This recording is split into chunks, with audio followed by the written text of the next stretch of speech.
Hello and welcome back. I'm so glad you've tuned in, and if you're here for the first time, welcome. And I'm here with a story that has been all over social media. I know a few of you have come across it, so I'm glad you're here to see this report. So there's going to be a lot of tongue-in-cheek here, and I'm just very interested to hear your thoughts in the comment section, as we've learned that Ofcom is setting the golden standard, the bar, guys, just the bar of excellence right there in the UK. And of course, I'm sure you can hear the sarcasm in my voice as I say that. So as we know, Piers Morgan has been apparently cleared for his comments that he made against Meghan, the Duchess of Sussex. So Piers Morgan, the former co-host of the UK network's ITV Good Morning Britain breakfast show, has been cleared by media regulator Ofcom, which investigated complaints about his comments about Meghan and Harry's interview with Oprah. Piers had said following the March interview that he, quote, didn't believe a word of Meghan's commentary, including that she was deeply unhappy and had considered self-harm. Ofcom went on to receive more than 58,000 complaints, and Morgan ended up leaving the British morning show. So this is what Ofcom said on Wednesday. This was a finely balanced decision, in quotes, as a result of their review on Piers Morgan's comments. They went on to say Mr. Morgan's comments were potentially harmful and offensive to viewers, and we recognize the strong public reaction to them, but we also took full account of freedom of expression. Under our rules, broadcasters can include controversial opinions as part of a legitimate debate in the public interest, and the strong challenge to Mr. Morgan from other contributors provided important context for viewers, end quote. Then they concluded, nonetheless, we've reminded ITV to take greater care around content discussing mental health and that word in the future. There's some words as well I won't say here so the video won't get dinged by the algorithm, but of course, it was what Meghan spoke about, the ideation she was having. So they say that they remind ITV to take greater care around content discussing mental health. ITV might consider the use of timely warnings or signposting of support services to ensure viewers are properly protected. Then, of course, that's how they went on. So that's their conclusion. Of course, if you've been on Twitter, Piers Morgan has been celebrating the decision, saying, I am delighted Ofcom has endorsed my right to disbelieve the Duke and Duchess of Sussex's incendiary claims to Oprah. He went on to say that many of those claims were proven to be untrue. This is a resounding victory for free speech and a resounding defeat for Princess Pinocchio's. Do I get my job back? End quote. So, lovely people, I'm curious to know your thoughts about this in the comment section. Of course, Piers has been taking his victory lap, basically using the word Pinocchio over and over again. So this is my thought right now. As I said in the beginning, in a bit, in a tongue-in-cheek kind of way, in sarcasm, that this is, a golden standard that is being set. So I guess 58,000 people were too in their feelings, according to Ofcom. But I'm going to just say this is my honest opinion. Someone talking about, especially in the beginning, where a lot of people were upset at Piers for what he said concerning Meghan.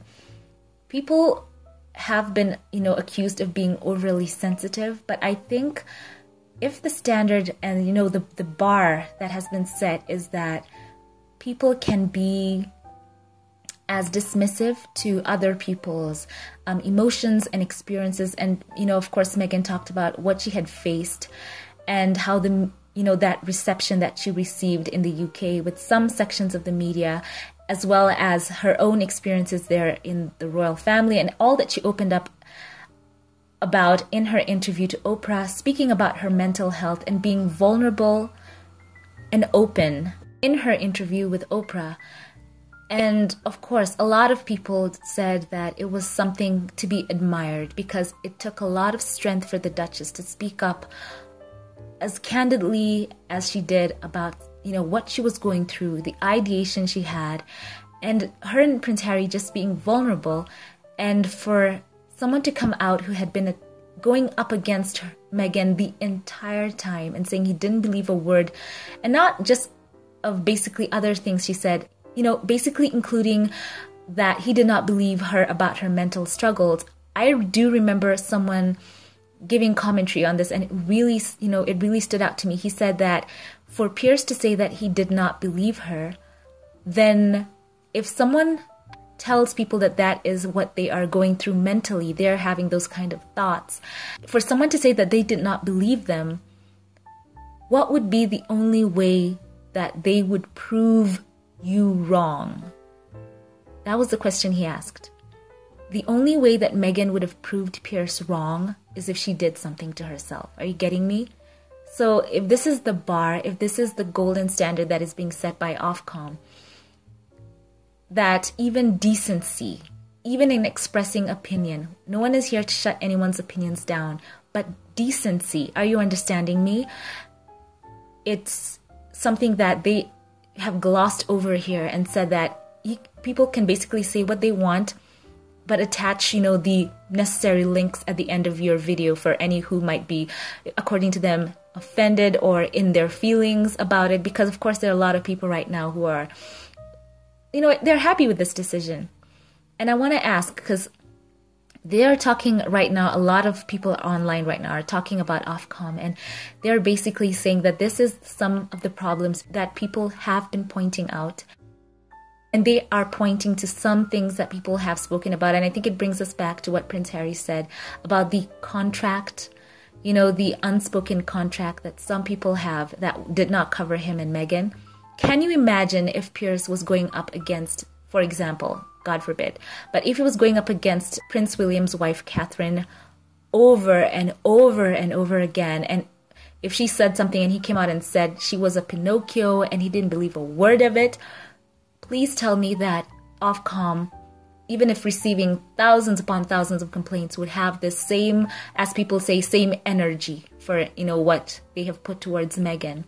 And I do find it ironic that I looked on their Twitter page and saw what they wrote in their bio. And they say this is gonna make you laugh right now, guys. They say this in their bio: "We keep an eye on the UK's telecoms, TV, radio and postal industries to make sure they're doing the best for all of us."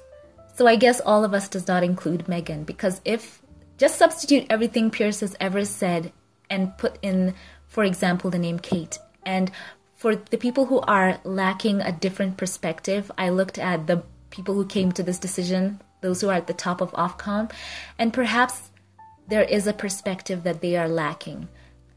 So perhaps that's why they've come to that decision. So basically, if it was Kate being subjected to this kind of vitriol, not only in the press, but someone who just keeps going after her. And remember, anytime that Catherine has opened up about her own struggles, especially after, she had her children and they were off isolated, a lot of compassion for her. But, if it's Meghan talking about her own experiences, don't believe a word of it. Absolutely ignoring the fact that she was up against so much. And also her family on her father's side continually giving interviews and writing letters and, just always in the press against her. And the disappointment that happened with her dad continually on, having Piers have her dad on television, calling Meghan a social climber when her dad is right there, ghosting people. And they know that it's not true. And she opens up about what she's going through and with the things that she went through in the royal family and calling her Princess Pinocchio. So this is the golden bar. So I hope that for those of you in the UK, those people in the UK who are seeing this, that they can see that decency is lacking. And I've heard people saying that, well, someone from the Daily Mail was trying to get on board of Ofcom, trying to join them. So if you're trying to say that all of this is fair and balanced, there's something wrong. And of course, it does lead me back to that unspoken contract. Perhaps, as Harry saw, it wasn't applied to him and Meghan. And I say thank God to this day that Prince Harry, had the courage to choose his family and their well-being and move them off to a place where they were safe. Let me know, guys, do you think that Meghan and Harry would have thrived in the UK with a constant barrage of negative press, lies about them, to the point they've had to sue repeatedly over and over again? And just, you know what they say, smile, grin and bear it with a smile. And just basically have that stiff upper lip attitude? I don't think so. So thank God that they're no longer there and Ofcom.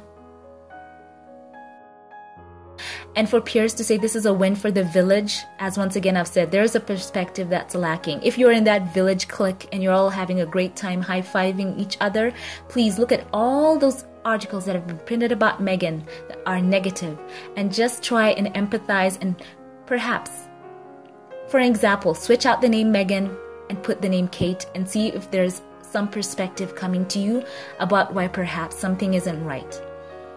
So it may be a win for the village, but the world is watching you, UK. It's not a good look. Ofcom, goodness gracious, if that's your balance, if that's fair and balanced for you, if that's the golden standard for you, oh my goodness, I have no words for that.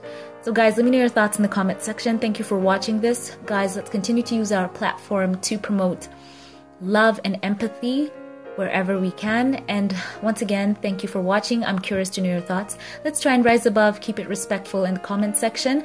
And before we log off, special thanks to those who support my channel, to my Patreon, PayPal, and of course to my membership supporters for this channel. And I would like to say a special thank you right now to two of my newest membership supporters for this channel. I want to say thank you so much to Cookies and Cream. I've always loved you in the chat and I'm so glad to see that you chose to become a member.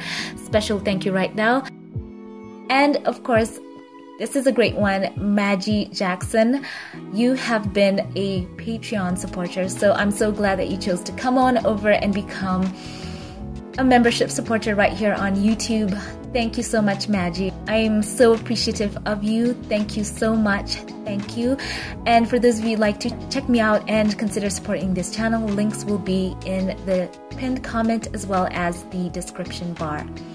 So thank you once again. And I want to appreciate you once again, those who like, comment, and share.